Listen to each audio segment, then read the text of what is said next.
নমস্কার বন্ধু, আমার চ্যানেলে সকলকে জানাচ্ছি স্বাগতম। আজকের ব্লগটা আরম্ভ করছি এখান থেকে। বাজে এখন সকালের 8টা। সব দিনের মধ্যে সমস্ত কাজকর্ম কমপ্লিট। চলে এসেছি সোজা রান্নাঘরে। তো একটুখানি পাখাতে বসেছিলাম চুলটা যাতে শুকনো হয়ে যায়। তো চলে এসেছি রান্নাঘরে। একদিকে বসিয়েছি ভাত, অন্যদিকে মুগ ডালটা হবে আজকে, ওই জন্য মুগ ডালটা ভেজে নিচ্ছি। ডাল, আলু ভাতে আর একটুখানি তেল লঙ্কা করবো। তার সাথে কালকে যে মা সুইনি শাক এনেছিল, কালকে যেহেতু সজনে শাকটা ভাজা হয়েছিল, সুইনি শাকটা ফ্রিজে রেখে দিয়েছিলাম, সুইনি শাকটা ভাজা করবো। আর দেখি আর কি হয়। আপাতত এই পর্যন্তই স্থগিত আছে মেনুগুলো। তো সকালবেলা ওয়েদারটা একদম মেঘলা মেঘলা করে রেখেছে, মানে স্বাভাবিক যে সেটা বলবো না, গরমও লাগছে, গরম লাগছে না এমনটা নয়, গরমও লাগছে, কিন্তু ওয়েদারটা একদম মেঘলা মেঘলা। জানি না কতদিন এইভাবে ওয়েদার থাকবে। এইভাবে যে ওয়েদারগুলো করছে মনে হচ্ছে না আগামী মানে মাসগুলো, যেমন আষাঢ় মাস শ্রাবণ মাস বৃষ্টির দিনে মনে হচ্ছে আর বৃষ্টি হবে না। ঝড় জল এই লেগেই আছে। ওই যে ঘুমাচ্ছিল, জাস্ট উঠলো। ও আজকে 10টা 40-এ পড়া সকালে সকালে। এদিকে ডালটা ভাজা হয়ে গেছে, সুন্দর একটা মিষ্টি গন্ধ আসছে। আর আমাদের যে রজনীগন্ধা গাছটা লাগানো হয়েছিল, কি সুন্দর ফুল ফুটেছে জানেন, গাছে অনেকগুলো ফুল ফুটেছে। ঠিক সন্ধ্যের দিকে এমন একটা মিষ্টি মানে সুগন্ধ আসে, খুব ভালো লাগে আমার। আমি ফুলটা অবশ্য তুলিনি, একদিন জাস্ট তুলে দিয়েছিলাম মানে ঠাকুরকে। আমার এমনি ফুলগুলো আমার তুলতে ভালো লাগে না, বেশ গাছে থাকলেই যেন সৌন্দর্য বাড়ে ফুলের। যে হনুমান এসেছিল, আমাদের বাইরে বালতিতে জল রাখা ছিল, জলটা খেয়ে যে পেঁপে গাছের পাতাগুলো খাচ্ছে। খা, কিন্তু আমার ফুল গাছে হাত দিয়েছিনি। বাস বাস,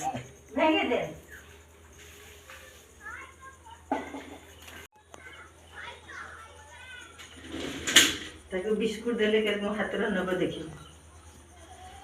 দেখুন একদম পা ছড়িয়ে দিয়ে বসে আছে। এই যে এখানে পা ছড়িয়ে দিয়ে আমাদের পেঁপে গাছ পাতা তুলে খাচ্ছে। মা এদিকে আবার তাকে বিস্কুট দিচ্ছে। ও এখন বিস্কুট খাবে না, ও পেঁপে গাছের পাতাই খাবে।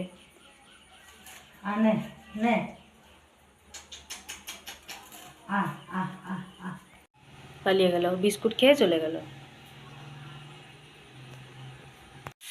ভাত ডাল হয়ে গেছে, আলুটাও সেদ্ধ করে নিয়েছি প্রেসারে। এই যে আলু চোখার জন্য ভেজে নিচ্ছি, কাঁচা লঙ্কা, পেঁয়াজ, রসুন কুচি। ওই ডালটাই যে নিচে নামিয়ে রেখে নিয়েছি। মা এবার শাকটা ভাজবে, শাকটা পেঁচে ধুয়ে কেটে নিয়ে রেখে দিয়েছি, এটা মা ভাজবে। আজকে মুগের ডাল করেছি।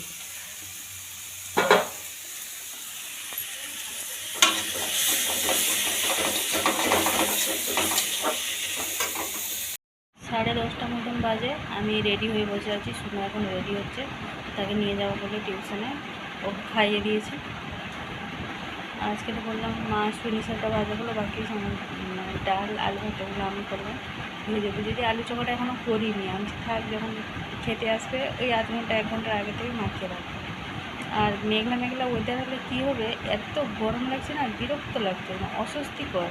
বৃষ্টিটা হলে মানে তবে কি একটুখানি ভালো লাগবে। এবং মানে আকাশে একদম কালো মেঘে ভর্তি, বেশি যেন মৌসুমিটা আরও বেশি বেড়ে যাচ্ছে। আর এই ওয়েদারে মানুষের শরীর ওই জন্য খারাপ হচ্ছে, জ্বর সর্দি কাশি কিছু না কিছু লেগেই আছে, বয়স্ক মানুষ আর বাচ্চাদের।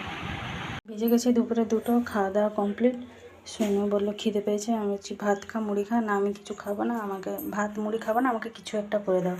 সেই জন্য সোনুর জন্য এই যে এদিকে হালুয়াটা করে নিলাম, ঠান্ডা হতে রেখেছি। এবারে পিসগুলো কেটে নেব। আর এদিকে এই যে কাকা আজকে অনেকগুলোই সবজি নিয়ে এসছে। আজকে তো দুপুরবেলা তেমন কিছু রান্না হয়নি, বলছিলাম না, আলু ভাতে এই যে সুইনি শাক আছে, আর এদিকে আছে মুগের ডাল।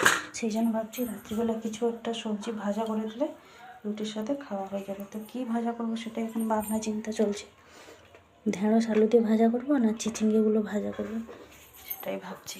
দেখা যাক, যাই হোক একটা কিছু করতে হবে রাত্রিবেলা রুটি খাওয়ার জন্য। ভাবনা চিন্তা চলছে, দেখা যাক কী হচ্ছে। তো এদিকে এই যে আমি হালুয়ার পিসগুলো সব কেটে নেবো। শোনো একটুখানি হালুয়া খেতে ভালোবাসে। ভাত মুড়ি আমি কিচ্ছু খাবো না, আমাকে কিছু একটা করে দাও। আমি বকা দিলাম, আমি যে খাবি তো খা, না খাবি না খা। সেই চলে এলাম, আবার সেই মনটা কেমন কেমন হচ্ছে, আমি যে বকাও দিয়ে দিলাম, ভালোও লাগে না। হয়নি, আর একটুখানি ঠান্ডা হলে তবে গিয়ে পিসগুলো কাটা যাবে। হচ্ছে বিকালের 5:30, আর সব কিছু কাজ তো দুপুরবেলায় সেরেই রেখেছিলাম, একটুখানি ঘুমিয়ে পড়েছিলাম। শুনে এখন এই যে ফ্রিজ থেকে বের করে আবার হালুয়াটা খাচ্ছে। আর এই যে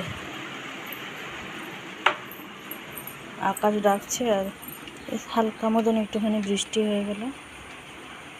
এখনও ঝিপঝিপ ঝিপঝিপ ঝিপঝিপ করে হচ্ছে, ভালোভাবেই মেঘটা ধরেছে, হলে একদম খুব বড় ধরনেরই হবে ঝড় বৃষ্টি।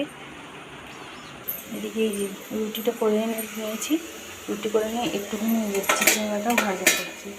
তো চিচিঙ্গাটা ভাজা করতে হচ্ছে, শুনে এসে বলছে পটল নেই। আমি বলছি না না, এটাও তো পটলের মতন। আমি বলছি খেয়ে দেখবি, কালো জিরে শুকনো লঙ্কা দিয়ে ভাজছি, খুব ভালো লাগবে। বলছে ওই যে এইটা তো পটলের মতন দেখতে, এটা কি তাহলে বড় পটল? মানে তেমন খুব একটা সবজি চেনে বলে মনে হয় না, জানে না কোন সবজিটা কিনা। একটা দুটো সবজি মানে কিছু কিছুটা জানে, এবার কিছু কিছুটা জানে না, এই জন্য বলছে বড় পটল। তো আজকের ভিডিওটা বেশি বড় করছি না, আজকে এই পর্যন্তই। আবার দেখা হচ্ছে আগামীকাল আরেকটি নতুন ব্লগ নিয়ে। সবাই ভালো থাকবেন, সুস্থ থাকবেন। ভিডিওটি ভালো লাগলে লাইক দেবেন। নমস্কার।